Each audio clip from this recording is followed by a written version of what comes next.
Hi guys, and welcome to another episode of Kabir Considers. In this video, we're going to react to America's Deadliest Road Explained. I mean, this is going to be a real interesting one. America is a massive place, so many roads. So to have the unwanted title of being the deadliest one, the fatality rate here must be high.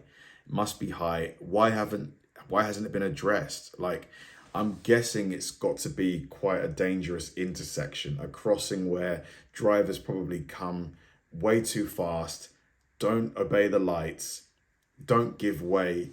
That's the only reason I can think of why, unless it's maybe a downward road as well and people can't brake perhaps, and that causes crashes. Quite eager to understand why this is such a deadly road. I've just arrived at the most dangerous place to be a pedestrian in the U.S. US 19 in Newport Richey, Florida, on the state's Gulf Coast. Florida. Okay. A group of urban planners looked at the entire U.S. roadway network and identified 60 pedestrian fatality hotspots, 1,000-meter corridors where pedestrian deaths are most common. And this 1,000-meter stretch topped their list. 17 fatal crashes here in a 16-year study window. Pedestrian fatalities in the U.S. have been creeping up in the past decade, thanks mostly to the way road infrastructure favors cars above all else. And nowhere is that more. And cars are bigger than ever. Everyone drives a pickup in America, it seems like. So if you get hit with a pickup at anything over 30, 40, it's not looking good. Clear than right here.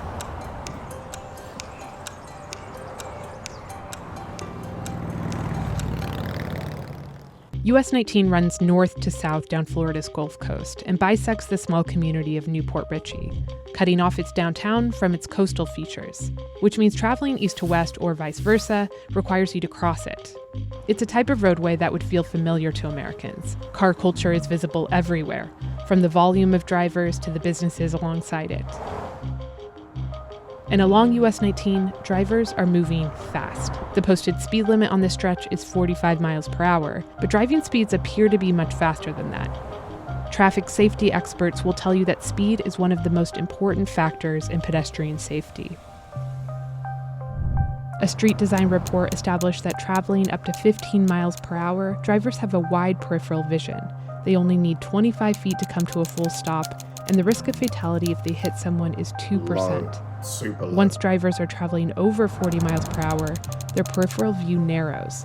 They require more room to stop, and the risk of fatality climbs to 85%. Enforcing speed limits can only do so much. The built environment, as we call it, is sending a message that this is for high-speed travel. Robert Schneider led the pedestrian safety study that found that 97% of the roadways with high pedestrian fatalities had multiple lanes.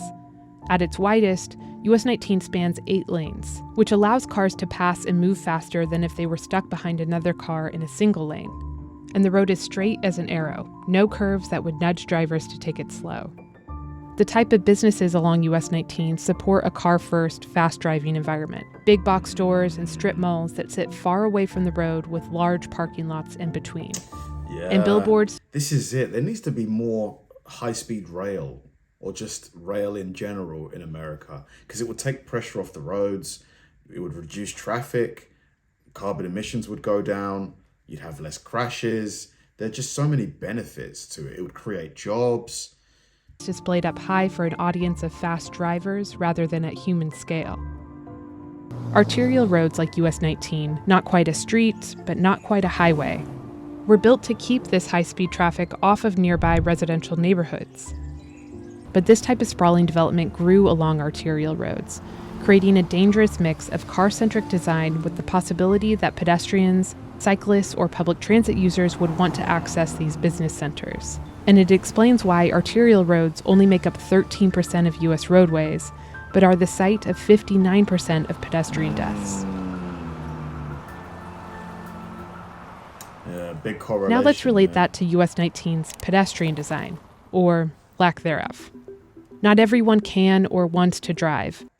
Like any American watching this, like, do you drive everywhere? Like, or do you walk? Like, if you needed to go to the store to pick up some groceries, would you drive there? Like, how often do you walk? Do you drive to work? Like, because here, I get, if I'm going to pick up groceries, I walk to the store nearby. If I need to post a letter, there's a post office nearby. Like, I only drive if I need to go a long distance. I think it's quite, maybe it's quite different because there's public transport here everywhere in the UK and it's pretty reliable. It's expensive, but it's reliable. But they still have to get to where they're going. I walk along US 19 about 3 or 4 times a week to and from work. It's a lot cheaper than taking a bus. I was crossing the crosswalk. Someone was turning and just bumped right into me. Ooh. I had a few bumps, bruises, some cracked ribs. I have a hearing disability, ribs, which causes severe vertigo and issues with balance. So it's not wise to drive. Every single day, I am afraid of either getting bumped or yelled at or honked at or cut off every day. Damn. Every day? As a pedestrian trying to cross the road, I'd have to choose between this crosswalk or this one, which is nearly 950 meters away. That's a 30 or 40-minute walk, a distance so far. There needs to be an overpass. They need to build like an overpass, or probably two. They don't have to be big, just, big enough that people can walk over them to cross over safely. Are that it encourages risky jaywalking. There's a better term for that, it turns out. Cross at a location where there's no signal. In the profession, we tend to try to say that jaywalk is a term that was developed by the auto interests in the early 1900s to essentially shame people who were crossing in the middle of the block, which had been okay socially prior to the 1920s, 1930s. The sidewalks are constantly interrupted by the curb cuts into parking lots, which introduce more opportunities to interact with a moving car without a signal. I first tried this crosswalk, waited for 10 minutes, only to find out it didn't work. So I tried the... What? Oh man, that's unacceptable. It's 10 minutes. Next crossing. Robert Schneider told me that the longer you wait at a crosswalk, the more pedestrians are incentivized to cross before the signal.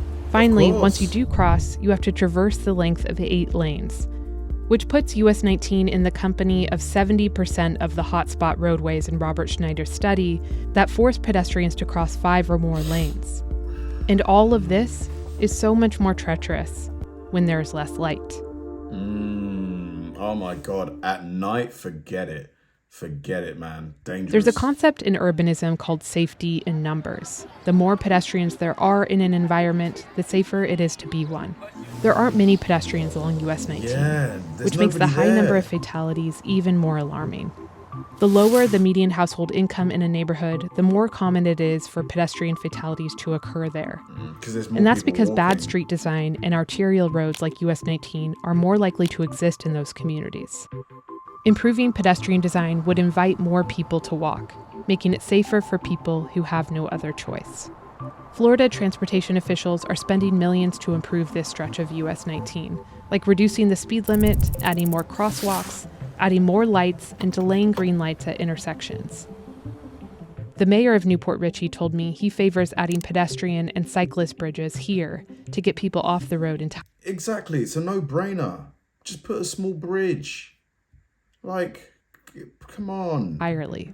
These are expensive solutions and unpopular among drivers, but not nearly as hard as the long-term goal, which is undoing decades of car-centric design, like removing lanes, adding street parking instead, and developing retail and housing and parking lots. A built environment that will get more people on foot, more drivers to slow down, and will save lives. It's not a quick solution, but something we need to actually be starting to move towards, rather than continuing to build the sprawling development that we know is dangerous. This video is an adaptation of a Vox.com story by... Interesting. Watching this brought back quite a vivid memory. I think, where were we? So I was in LA. This was in November, late November last year. And we were just walking from the hotel to where were we going? Oh, I remember where we were going, to pick up some cookies. And I just noticed how few people were out and about. Like there was very few people walking along, on the pavement and stuff. And this was like the middle of the day, like 1, 2, something like that, PM. Obviously people may have been at work, but if you go anywhere in England at 1 or 2 in the afternoon, on any sort of high street or anywhere, there's going to be quite a few people walking around and stuff. Way less of that in America, much more driving. And yeah, it was just quite a striking thing that I noticed. I think, that road, I think a couple of bridges would make a massive difference. And B, long-term public transport, you've got to increase that, it would just, all of the benefits that I mentioned in the, earlier on in the video, there's probably more that I've forgotten about. It's just not having to drive everywhere. I think it's better. I think it provides a better environment. Thanks for watching, guys, and I'll see you in the next one.